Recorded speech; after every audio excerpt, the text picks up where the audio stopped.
Hello ladies and gentlemen, this is Chef Michael with Culinary Artz Catering, and this is the month of July, and a lot of you out there have mangoes all over the place. And I know that I have a mango tree, and I am with abundance of them, so I thought this would be a good time to talk about how to pick a mango, how to cut a mango, and so forth. So here I have a few mangoes, and I wanted to just let you know that if you happen to have a tree,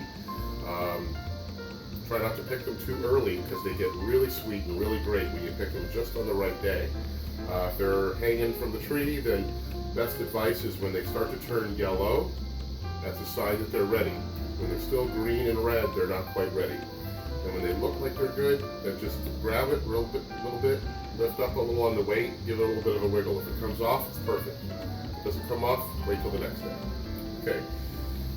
Then of course the rest of the year we usually go to the store to buy them, so again they usually have to pick them in the green state in order to have them still last through shipping, unless you go to a farmer's market or something like that.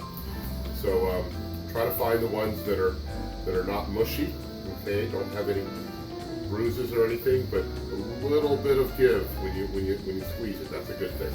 Okay, and if they're not quite right, then when you get them, if you set them in the windowsill and a little bit of sunlight, and they'll usually ripen within a day or so. Okay, let's move on to cutting a mango. There's a pit that is very hard and something you want to cut around, and my recommendation is you have to find out where the pit is first. So where is it? Okay, well we have where the stem was and the tip here, so in between there's an area where it's kind of rounded, which is here, and then there's a little bit of a ridge. You can almost see a crest right there, and that is the area where the pit is in the middle. So we want to be able to cut around that, but first you have to identify where that is. Okay, and I'm going to stand it up like this with that ridge directly facing away from me, and I'm going to take my knife and I'm going to go not right down the middle, or I'll run right into the pit and it'll just come to a stop. I'm going to cut just off center. Now also, again, some people would just peel this with a paring knife, but once you do that, it becomes kind of slippery, it's hard to work with, so I don't recommend that.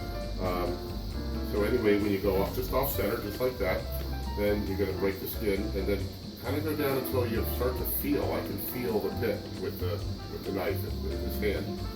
Now I'm just going to kind of run the knife right down the side of it. Also, when you start getting down towards the bottom, good idea, go ahead and turn the knife in back towards the center, kind of follow the pit. And now you can see what I've done here is that there's the white of the pit there. I've cut around it. So I'm going to do the same thing on the other side. Okay, feel the pit, cut around it, and you end up with two halves. Okay, now this one here is very ripe, so that's a nice thing. Got a little piece of seed there, cut that out, no problem.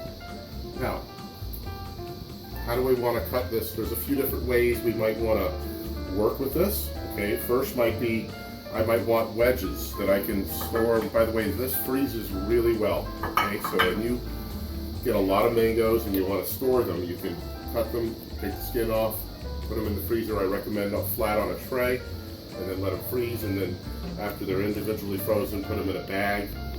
Try to keep it airtight if you can, maybe a vacuum seal bag if you want, and they're good for a long, long time that way. All right, so we'll try this method first, and this is just to make the wedges, trying to just getting the skin off.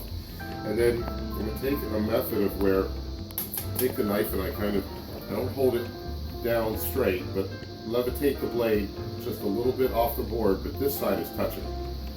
Similar if you've ever filleted a fish, it's a similar concept, taking the skin off. Now I don't want to just start cutting, I want to use my fingers to kind of push the skin down as I go, so that it takes the skin right off like that. Be aware that mango skin is typically not an edible ingredient. It has a lot of enzymes in it, and if you eat a lot of it, it could probably make you ill, so don't try that. So here's another one, once again. And if you miss a little spot, it's okay. I think I might have gotten a little corner. Oh, just a little spot right there. No problem. We're just going to take that off, lift it up, cut it off. That happens. not an issue. Okay, so now we can take these, put them here. Be aware that besides just doing that, this is now staged really nicely for maybe slicing, maybe putting that on your salad, or maybe making slices this way and mixing it with other fruit, making salad that way. So that's just some suggestions. Now, the real, I think, fun trick here is how to dice a mango without necessarily having it be in that state first.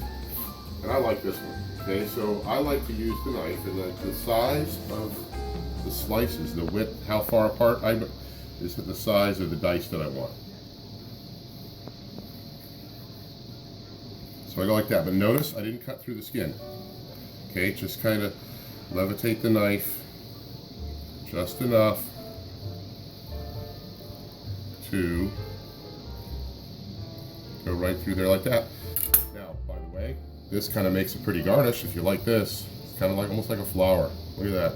You could almost use that as a platter garnish if you wanted to. But what we have here are cubes that I'm going to slice across and make the dices. So let me move forward with that.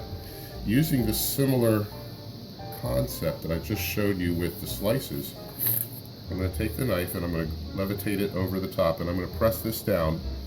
And I'm usually going to get 2 good cuts. There's one. And then I'll come down and I'm sort of holding the skin flat. Use the same idea with the knife, where the blade is just a little tilted upward. And I come right across the skin. And I get another set of dices. And then looks as though, oh, I got one little piece of skin there. That happens. And if it does, cut those off. Not a problem. Okay, so then skin, discard. Here we have some dices.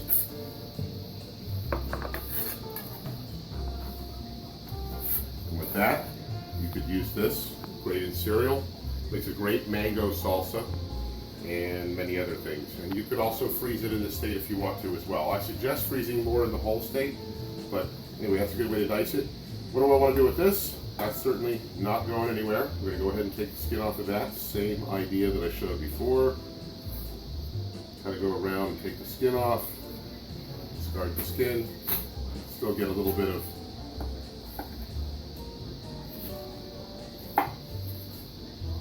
pieces off the seed, just like this. So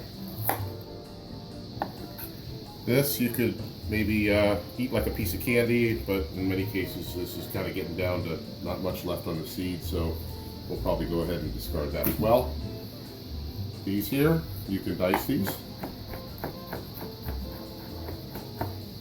Again, use that for the salsa or for anything else. And we're happy here to show you one of our cooking lessons in the Butcher Block series with Culinary Artz Catering. Please let us know if we have an event, you have an event that we can take care of for you, and look forward to our next cooking lesson. Thank you very much and have a great day.